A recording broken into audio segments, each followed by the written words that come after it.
Hello dear all, welcome back. This is your example number 5 from the chapter Quadrilaterals class 9th. So without wasting your time, let's start this question. तो इस question में आपको क्या बोलता है कि जो आपका ये जो पैरेललोग्राम गिवन है और इसके ये जो एंगल्स बाइसेक्टर हैं, ये जो आपका एक फिगर बना रहे हैं यहाँ पे पी आर, ये वाला फिगर है ना, पी क्यू एस आर वाला ये जो फिगर है, हमें इसको दिखाना है इस क्वेश्चन में एक रेक्टेंगल। तो सबसे पहले मैं आपको क्लियर कर दूं तो क्वेश्चन का जब भी आप अभी सॉल्यूशन स्टार्ट करने जाओगे तो इसमें जो चीज हमें प्रूव करनी है वो आपको क्या करनी है बेटा, कि जो आपका ये पी क्यू आर एस है ये है एक रेक्टेंगल। अब किसी भी पैरेललोग्राम को रेक्टेंगल कैसे प्रूव किया जाता है वो आपको पता है, लेकिन वो पैरेललोग्राम पहले पी क्यू आर एस को बनाना पड़ेगा। अभी तो पी क्यू आर एस आपका एक पैरेललोग्राम भी नहीं है, तो कोई ट्रबल नहीं है इस क्वेश्चन में, धीरे धीरे हम आगे बढ़ेंगे। बहुत अच्छा क्वेश्चन है, थोड़ा टाइम कंज्यूमिंग होगा, कोई टेंशन नहीं है। देखते हैं एक एक बारीकी इस क्वेश्चन की। अब आपको क्या गिवन था कि ए बी सी डी, ये जो ए बी सी डी जो है ये आपको गिवन है कि ये एक पैरेललोग्राम है। अब अगर ये पैरेललोग्राम है तो क्लियरली जो एंगल डी होगा और जो एंगल ए होगा, ये पूरे एंगल इन दोनों का सम यहाँ पे 180 होगा। और वो 180 क्यों होगा? क्योंकि ये आपके होंगे को इंटीरियर एंगल्स। यहां तक तो कोई ट्रबल नहीं है। तो अभी मैं एक्चुअली में एंगल जिनकी बात कर रहा हूं वो है एंगल डी, पूरा ये वाला।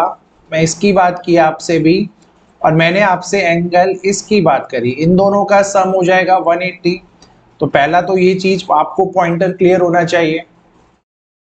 दूसरे पॉइंट में उसने आपसे क्या बोला है यहाँ पे कि जो एंगल बाइसेक्टर्स हैं, आई मीन जो बाइसेक्ट कर रहे हैं आपके एंगल को, है ना, तो show that the bisectors of a parallelogram, ये जो बाइसेक्टर है आपको जितने भी बाइसेक्टर दिख रहे हैं, तो ये एक्चुअल में क्या कर रहे हैं, इन एंगल्स को भी कट करेंगे। तो अगर ये एंगल 1 है तो ये भी एंगल 1 बनेगा, ये एंगल 2 है तो ये भी एंगल 2 बनेगा। फिलहाल तो आप ये समझिए। तो क्लियरली यहाँ पे क्योंकि आपका जो बाइसेक्टर्स है ना, क्योंकि बाइसेक्ट किया है किसने, तो लेट्स से मैं पूरा नेम दे देता हूं, आपके डी आर ने और आपके ए पी ने, है ना। ये जो लाइन आपको दिख रही है ये वाली, देखो ये डी आर है और ये वाली जो लाइन है आपकी वो पूरी जो डी पी है।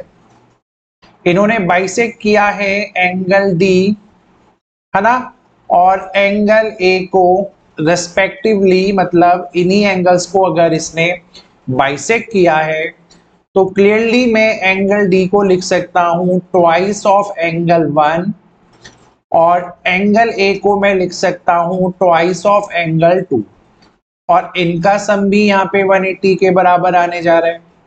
अब अगर मैं 2 को कॉमन लूं और दोनों साइड में डिवाइड करवा दूं तो क्लियरली एंगल 1 और एंगल 2 जो आपका है वो आएगा 90 डिग्री। तो ये था आपका इस क्वेश्चन में सेकंड चैलेंज। तो मैंने इसको भी 90 करके दिखा दिया, यहाँ तक कोई टेंशन नहीं है सर। अब मैं क्या कर रहा हूं, अब मैं आपका ट्राइंगल डी एस ए को मैं कैप्चर कर रहा हूं। ट्राइंगल डी एस ए को मैं यहाँ पे लेने जा रहा हूं और इस पे मैं अब यहाँ पे एंगल सम प्रॉपर्टी को यूज करूंगा।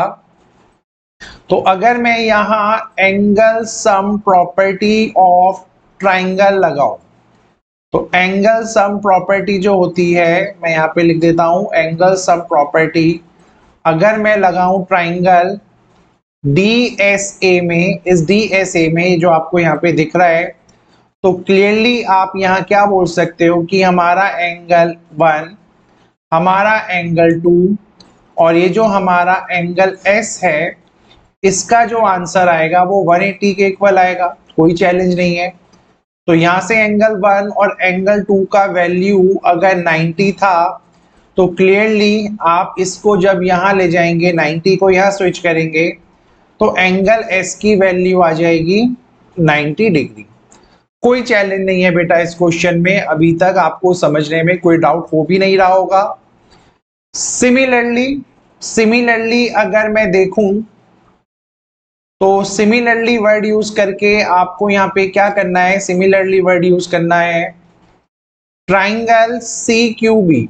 ये जो ट्राइंगल सी क्यू बी आपको दिख रहा है इसको मैं अलग से हाईलाइट कर देता हूं। Let's see so this is your C Q B. अगर आप इसको भी ढंग से देखें, ठीक है, इस ट्राइंगल को भी ढंग से देखें तो यहाँ पे भी क्या होगा, same way, with the same way similarly आप कह सकते हो ये आपका ब्रेक हुआ बाई चांस 3 और 3 में, ये आपका ब्रेक हुआ एंगल 4 और एंगल 4 में। तो सिमिलरली सी क्यू बी में भी क्या होगा, जो एंगल 3 होगा और जो एंगल 4 होगा वो यहाँ पे 90 डिग्री आ जाएगा। यहाँ तक कोई ट्रबल नहीं है, सिमिलरली वर्ड यूज किया आपने। और with the same way angle Q जो मेरा है वो भी यहाँ पे 90 आ जाएगा यार। ओके, तो यहाँ तक कोई ट्रबल यार किसी स्टूडेंट को नहीं होना चाहिए। अब बढ़ेंगे हम क्वेश्चन में फर्दर आगे। अब आप जब और चीजों को यहाँ देखोगे तो सिमिलरली वर्ड अगर यूज हो ही रहा है तो एक ट्राइंगल को और पकड़िए और उस ट्राइंगल का नाम दीजिए आप D R C. D R C में भी क्या होगा, जो एंगल 1 होगा और जो एंगल 3 होगा वो आपस में 90 होंगे। तो यहां से जो आपका एंगल आर आएगा वो 90 डिग्री आ जाएगा। ये भी कोई चैलेंज नहीं है सर, बिल्कुल दिख रहा है। और वहीं पे एट लास्ट अगर मैं इस ट्राइंगल की बात करूं एपीबी की, तो ट्राइंगल एपीबी मैं यहाँ लिख रहा हूं, अगर मैं ट्राइंगल एपीबी की बात भी करूं तो यहाँ पे भी क्या होगा, आपका जो एंगल 2 है और जो एंगल 4 है ये आपस में बनाएंगे 90 डिग्री। और ये अगर आपस में 90 डिग्री बनाएंगे तो जो आपका एंगल पी होगा यहाँ पे, उसको मैं यहाँ लिख देता हूँ, एंगल पी भी आ जाएगा 90 degree. This is for this particular property. So is it clear to you? So मैंने अभी यहाँ पे क्या किया है, मैं पूरा आपके लिए हाईलाइट कर देता हूँ। मैंने इन सारे एंगल्स को यहाँ पे बना दिया है 90 डिग्री और हर चीज में मैंने उसी प्रॉपर्टी को यूज किया है।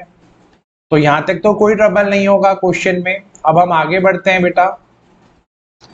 अब आपने क्या देखा था पिछले पार्ट में, आपने देखा मैंने एंगल एस को, ये बाहर वाला एंगल एस, ये बाहर वाला एंगल क्यू, अंदर वाला एंगल पी और अंदर वाले एंगल आर, इन सबको 90 बना दिया था।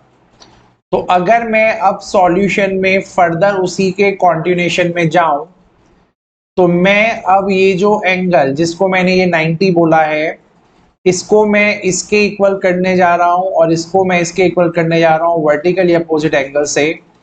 तो जो एंगल डी एस ए हमने पीछे देखा था वो इक्वल हो जाएगा पी एस आर के and with the property of vertically opposite angles, और ये दोनों के दोनों 90 डिग्री बन जाएगा। और वहीं पे अगर मैं देखूं आपका जो एंगल सी क्यू बी था, ये जो बाहर की तरफ एंगल दिख रहा है, और जो आपका एंगल पी क्यू आर था ये भी आपस में 90 डिग्री हो जाएगा वर्टिकली ऑपोजिट एंगल से। तो अब back to this figure again, अब ये सारे के सारे एंगल्स अंदर और बाहर 90 हो गए। तो हमें क्या पता है, हमें ये पता है यहां से हमें क्या पता चला, एंगल P जो है एंगल R के इक्वल आया, एंगल PSR, एंगल जो ये PSR है अंदर वाला, और ये जो अंदर ही एंगल है PQR ये भी आपस में इक्वल आया। ठीक है, अब अगर ये दोनों एंगल्स यहाँ पे इक्वल है तो सिंपल सा लॉजिक है, जो आपका PQRS यहाँ पे हुआ वो क्या बन गया, इज अ पैरेललोग्राम। और इसका रीजन आप क्या देंगे, ये पैरेललोग्राम क्यों बना है, ये पैरेललोग्राम इसलिए बना है क्योंकि यहाँ ऑपोजिट एंगल्स जो होते हैं वो आपके इक्वल आए हैं। यहाँ तक तो कोई ट्रबल नहीं होगा बेटा। अब ऑपोजिट एंगल्स ही अगर आपके इक्वल आ गए हैं तो अब फर्दर ये मेरी दो फोटो देख लो हर बार बस, ठीक है। सो यहाँ पे ऑपोजिट एंगल्स को इक्वल आने से ये पैरेललोग्राम बन गया। अब आपको पता है किसी भी पैरेललोग्राम में अगर मैंने 90 डिग्री को दिखा दिया कोई भी एक एंगल तो वो रेक्टेंगल बन जाएगा।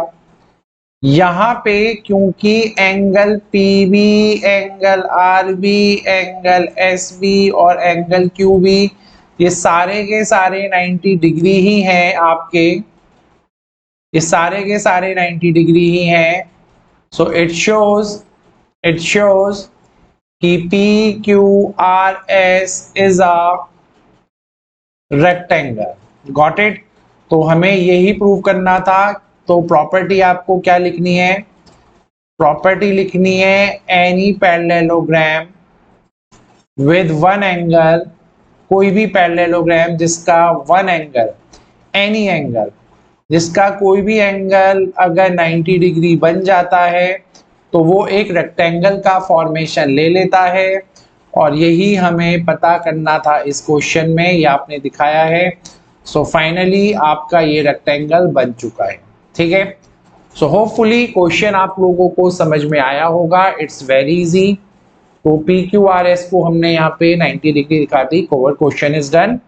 अब बढ़ेंगे नेक्स्ट क्वेश्चन में नेक्स्ट टाइम। Thank you.